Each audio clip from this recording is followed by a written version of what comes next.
যারা বই পড়তে পছন্দ করেন না তারা অবশ্যই আমার টিজারটা দেখবেন, দ্যাটস ইট।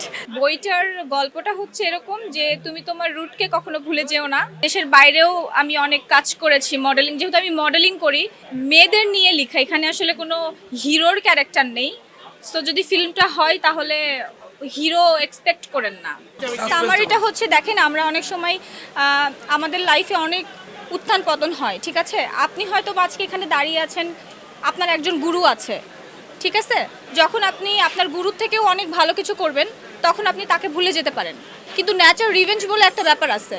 যখন আপনি এই কাজটা করবেন, আপনার গুরুকে ভুলে যাবেন, আপনার পাস্টকে ভুলে যাবেন, তখন কিন্তু হয়তোবা তার একটা কষ্ট থেকে সে হয়তো বা আপনাকে ভালোবাসা থেকে বা কষ্ট থেকে আপনাকে বলবে না যে তুমি আমার সাথে এটা কেন করলে, কিন্তু তার মনের মধ্যে যে সুপ্ত কষ্টটা, কান্নাটা, সেটা কিন্তু ঠিকই হবে, আর সেটা কিন্তু আপনাকে ওই ন্যাচার রিভেঞ্জ আপনাকে ব্যাক করবে।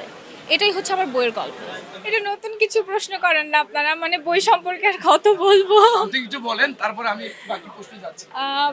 বইটা সম্পর্কে এটাই বলবো যে আমি নবীন একজন লেখিকা। তো এই বইটার গল্পটা হচ্ছে এরকম যে তুমি তোমার রুটকে কখনো ভুলে যেও না। যদি তুমি তোমার রুটকে ভুলে যাও তাহলে তুমি আবার সেই জায়গাতে ফিরে আসবে যেই জায়গাতে তুমি আসলে ছিলে। তাই সবসময় কৃতজ্ঞতা প্রকাশ করাটা উচিত, তাই সবার এই বইটা পড়া উচিত। না তো কই এত আমি তো ঢুকতেই পারতেছিলাম না, আমি তো দেখতেছি অনেক পাঠক, অনেক সবাই আসছে বইমেলাতে। যদি সত্যিই কমে যেত তাহলে তো আসলে বইমেলাতে সবাই আসতো না। এই যে দেখেন কত মানুষজন এখানে, তাহলে সবাই তো আসছে বই ঘুরতে আসুক আর যাই আসুক না কেন, দেখবেন কোনো না কোনোভাবে একটা বই হলে কিনবেই। গল্পটা তো একটা থ্রিলার হরর জনরার, একটা অ্যাকশন টাইপের, কারণ এটা নিয়ে আসলে একটা ফিল্ম, আপনি তো জানেন। আসলে আমার বেসিক্যালি আসলে আমি অ্যাজ রাইটার হিসেবে কখনোই লিখতে পারিনি, আমি ভিজুয়াল চিন্তা করে লিখেছি আর কি।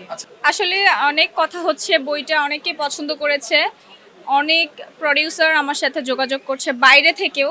আমি জাস্ট এতটুকুই বলবো যে বাংলাদেশের বাইরে থেকেও আসলে বইটা পাঠানোর জন্য বলছে যে আমরা একটু গল্পটা দেখতে চাই, কারণ খুব বিগ, মানে অনেক বড় প্রসার করে কিন্তু আমরা এই বইটা লঞ্চ করেছি, আপনি কিন্তু জানেন সেটা।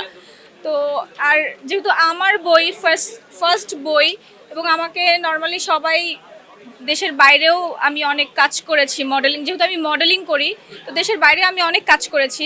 সেই ক্ষেত্রে আসলে ওদের ইন্টারেস্টটা অনেক বেশি, এবং অনেক প্রডিউসাররা আসলে আমার সাথে এই বইটা নিয়ে বসতেও চাচ্ছে এবং অলরেডি বসেছে।